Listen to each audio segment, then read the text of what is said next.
मेरे YouTube family के सभी दर्शकों को एक बार फिर से ओम का अभिवादन। आपको मैंने पिछले ब्लॉग में बताया था, आपको पिछले ब्लॉग में मैंने अजय पाल से जुड़ी हुई कुछ रोचक तथ्य, कुछ रोचक कहानियां आपको इससे पहले वाले ब्लॉग में बताने की कोशिश की और इस नेक्स्ट पार्ट को अब मैं आपको दिखा रहा हूँ। ये सामने कुछ इस तरीके से न्यायालय दिखता है और ये सामने जो आपने ग्राउंड देख रहे हैं, यहाँ पर वहाँ की जनता, वहाँ के 5 गांव के लोग इकट्ठे होते थे। इस जगह से राजा इस मंदिर या इस महल के या इस कोर्ट के अंदर बैठकर यह डिसीजन देता था और यहाँ सारी पब्लिक इधर उधर इकट्ठा होती थी। यहीं से तय किया जाता था जो भी उसे दोषी करार दिया जाएगा, जिस प्रकार से भी उसका दोष होता था, उस से संबंधित गांव के सारे लोग यहाँ पर इकट्ठा होते थे और अपराधी का दोष सिद्ध होने पर उसे सजा भुगतनी होती थी। आप ऐसी जगहों पर जाकर इमेजिन कर सकते हैं कि किस प्रकार की न्याय प्रणाली उस समय रही होगी। ये सामने से जो न्यायालय है उसकी फ्रंट व्यू है। यहाँ नीचे पब्लिक बैठती थी, वहां की जनता को बिठाया जाता था उनके सामने। और ये सामने आप सबसे रोचक चीज, ये मंदिर आप देख रहे होंगे, ये भी राजा द्वारा निर्मित किया गया है। यहाँ पर पूजा पाठ के बाद फिर न्याय देने का काम किया जाता था और इससे ऊपर ये राजा का महल है जो मैंने अभी आपको दिखाया। और अब आते हैं फिर न्यायालय के अंदर की ओर। आपको फिर से यहाँ की स्थापत्य कला, यहाँ की विशेष प्रकार की कारीगरी, विशेष प्रकार की इंजीनियरिंग आपको दिखाने की कोशिश करता हूँ। आप देख रहे होंगे ऊपर किस प्रकार का आकार पत्थरों को तराश कर ढाला गया है। यह स्क्वायर शेप में तो है ही, लेकिन ऊपर अम्ब्रेला के आकार में, एक छाता के आकार में इसकी ऊपरी छत बनाई गई है। और ये सामने आप अच्छी तरीके से देख पा रहे होंगे किस प्रकार की कलाकारी, किस प्रकार की स्थापत्य कला इन इंजीनियरों ने उस समय की होगी। आप भली भांति इन कॉलमों को देखकर समझ सकते हैं। इनके डिजाइन, एक एक चीज को काट काट कर बराबर रूप में ढाला गया है।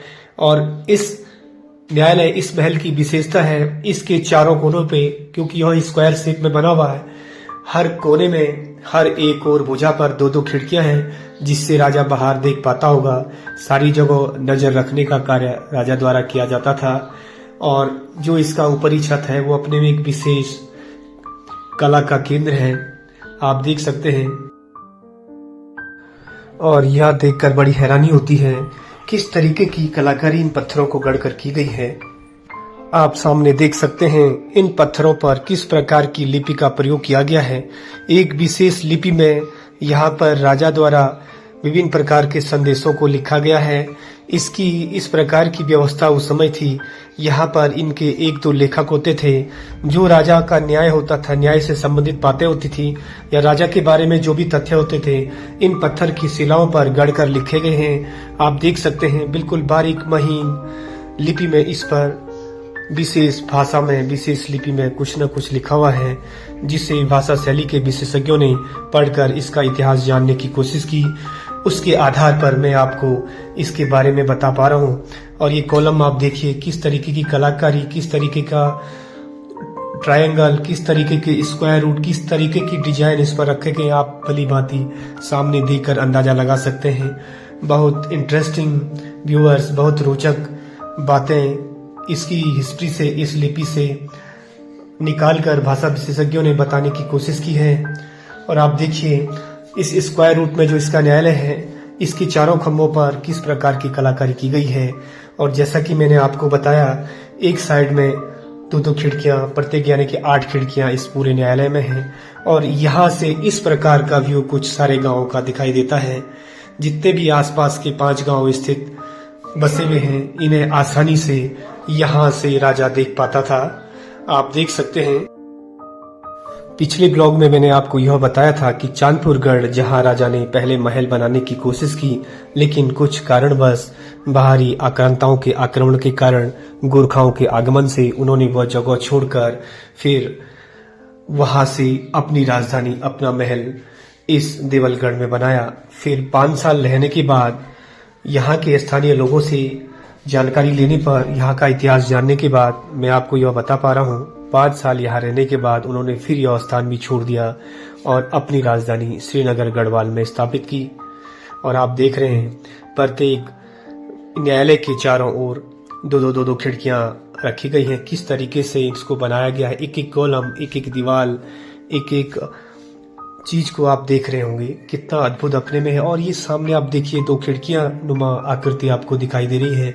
यहाँ से वेंटिलेशन हवा लेने के लिए अपराधी को छोड़ा गया है। यहाँ से अपराधी को देखा जा सकता था कि बाहर से वह किस प्रकार की अवस्था में अंदर है, और यहाँ से उस पर नजर रखी जाती थी। बाकी इस जेल नुमा कोर्ट के नीचे कमरा है, उसे बंद कर दिया जाता था। इस प्रकार के इतिहास को जानने से अपने अंदर एक क्यूरियोसिटी, एक जिज्ञासा पैदा होती है कि किस प्रकार राजा ने अपना शासन चलाया होगा, अपराधियों के साथ बर्ताव किया होगा।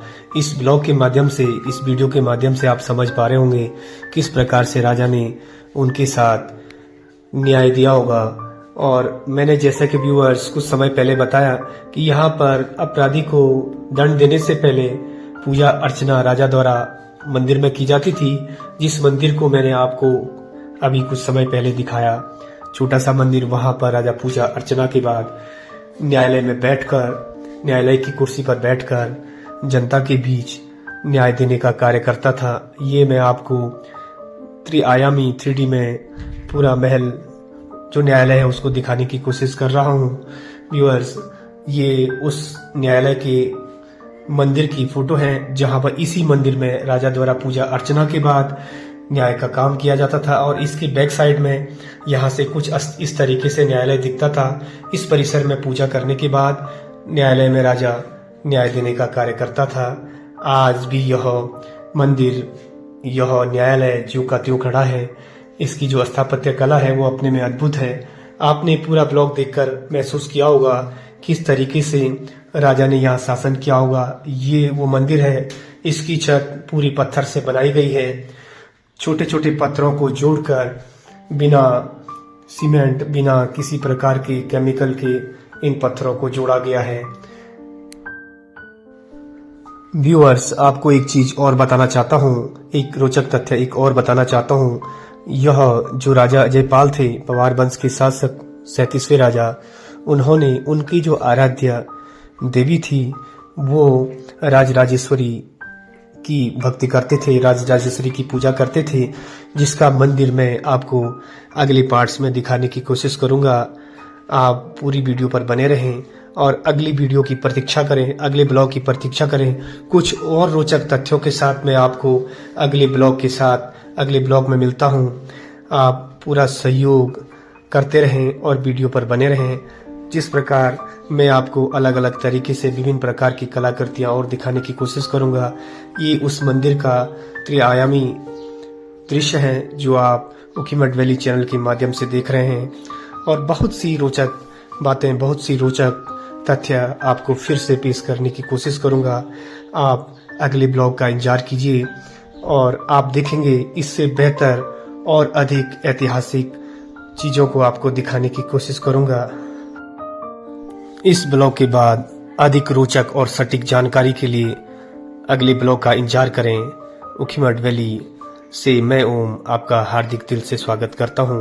आप मुझे इसी प्रकार सहयोग और प्यार देते रहेंगे और अगली वीडियो देखकर मुझे लाइक और कमेंट करेंगे। आपका एक बार फिर से बहुत बहुत धन्यवाद।